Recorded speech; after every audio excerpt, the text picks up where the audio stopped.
European Commission President Ursula von der Leyen has warned that the European Union is prepared to push back against Donald Trump's tariffs. The World Food Programme is closing all its remaining bakeries in Gaza, citing a lack of humanitarian aid caused by Israel's blockade. Belgium took the next step in the fight against tobacco products. There shall be no public display, the new law says. Tensions between the US and the EU escalate ahead of what Trump calls Liberation Day. European Commission President Ursula von der Leyen has warned that the European Union is prepared to push back against Donald Trump's plans to impose sweeping reciprocal tariffs on all US trading partners. Speaking before the European Parliament, von der Leyen emphasized Europe's leverage in negotiations, citing its vast single market and economic strength. That we have everything we need to protect our people and our prosperity.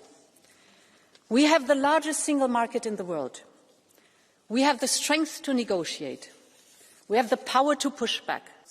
Von der Leyen criticized the proposed tariffs, warning they would raise consumer prices, destroy jobs, and harm both US companies and global trade. She described the measures as counterproductive to Trump's goal of reindustrializing America. The EU is already preparing countermeasures after delaying retaliation against earlier US tariffs on steel, aluminium, and cars. Von der Leyen urged unity among EU leaders, stressing that while Europe did not start this confrontation, it is ready to act decisively. We think it is wrong. We do not necessarily want to retaliate, but if it is necessary, we have a strong plan to retaliate and we will use it.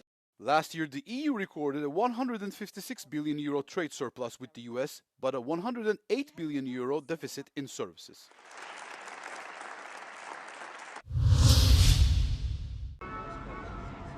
For the first time ever, the leaders of the EU and Central Asia sit down together in the historic city of Samarkand, Uzbekistan, to agree on a strategic partnership. The summit has great geopolitical significance. 3 years into Moscow's war against Ukraine, the two regions are willing to open a new chapter. A week ago, EU High Representative Kaja Kallas prepared the summit in Turkmenistan. Integrated cooperation between Central Asia and the European Union is one of the most important strategic vectors of development in Eurasia. Central Asia consists of 5 former Soviet republics: Kazakhstan, Turkmenistan, Uzbekistan, Tajikistan and Kyrgyzstan. Its population and economy are rapidly growing. It will be an important milestone in our relationship, and we attach great importance to the success of this summit. According to diplomats, the EU is willing to address the circumvention of sanctions against Russia, import natural gas and invest in the mining of raw materials in the region. Rare earth, what you need for electronics, also for defense equipment. And Europeans are looking for other places where they can get those raw materials. Definitely also a main issue is energy.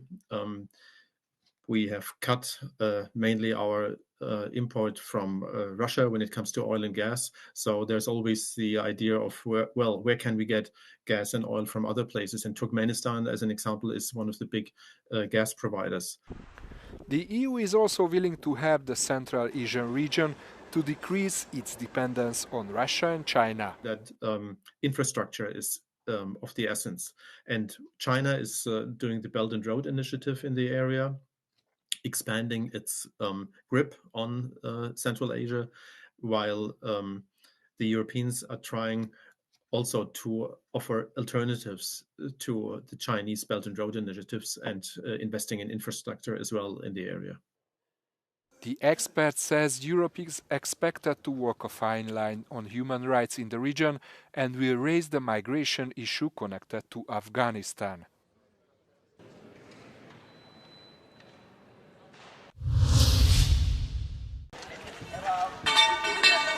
The World Food Programme is closing all its remaining bakeries in Gaza, saying that due to the lack of humanitarian aid, its supplies are running out. After Israel cut off all food, medicine, fuel, and humanitarian aid nearly a month ago, the food shortage is very critical, according to the UN.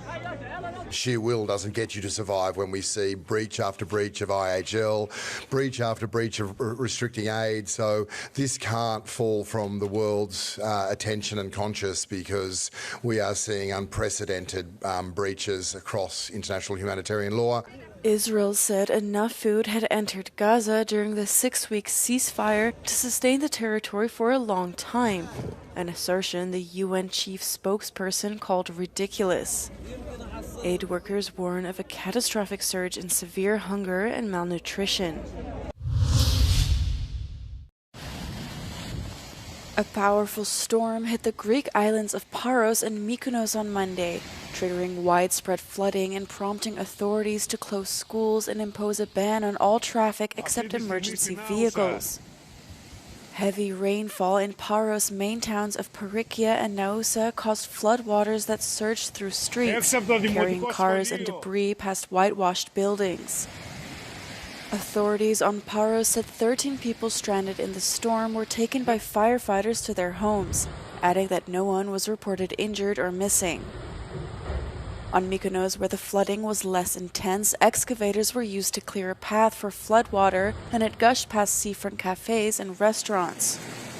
Several islands near Paros in the Cyclades group, which is southeast of the mainland in the Aegean Sea, remain under severe weather warnings through Tuesday.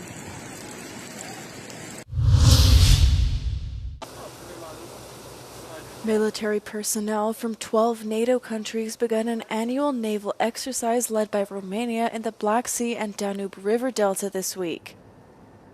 Over 2,300 troops are taking part in the so-called Sea Shield drill, aimed at strengthening collaboration among allied naval, air, and land forces. 1,600 Romanian troops are participating alongside 11 partner states from across Europe and North America. The exercise was conducted for the second time last year, with the first organized in 2015.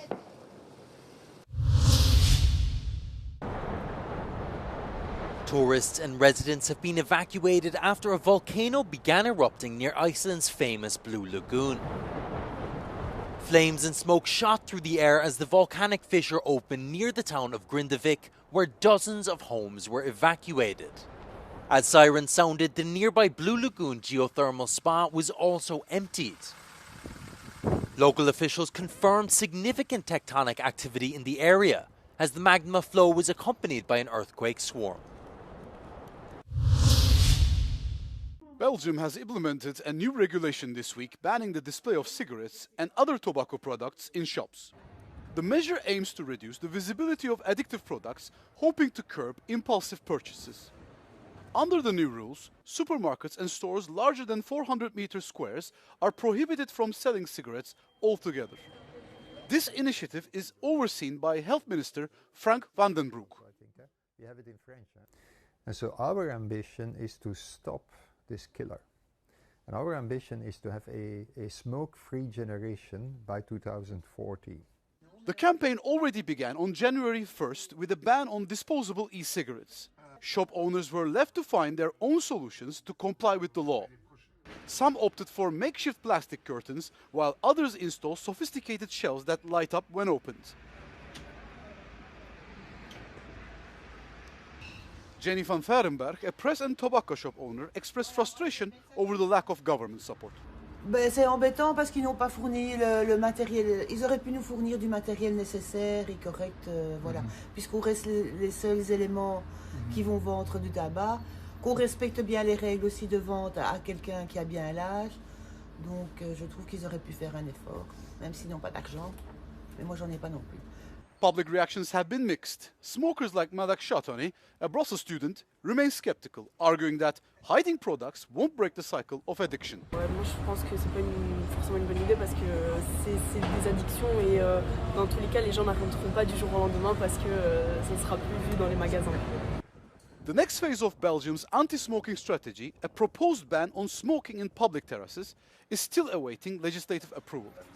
While opinions differ, the government remains committed to its long-term goal of reducing tobacco consumption and fostering healthier lifestyles. The European Union is sticking to its plans to enforce new laws on social media platforms like X, TikTok, and Facebook, despite pressure from the US. In an interview with Euronews, European Commission Executive Vice President Hanna Virkkunen, who oversees security and technology, explains that these laws are vital to protecting democracy from disinformation and market abuses. Our rules are very fair because they are same rules for everybody who is operating and doing business in the European Union. So we have same rules for the European companies, for American companies, for the Chinese companies. The Digital Services Act, which addresses disinformation, and the Digital Markets Act, aimed at ensuring a fair digital economy, have come under significant scrutiny from Donald Trump's prominent advisor, Elon Musk. EU will not resile from implementing the DSA and DMA where and when needed, despite the confrontation with the United States. It's super important for us that we are fully enforcing DMA and DSA, because when it comes to DMA, there we want to make sure that the big players, that they are not the dominant players, they are not misusing their market power, that also new innovations can enter to the markets in the European Union. And DSA is very much for making sure that illegal content and products are taken down and we have safe and democratic, fair environment. Another Huawei scandal. You can hear the full interview of the Europe conversation on Thursday.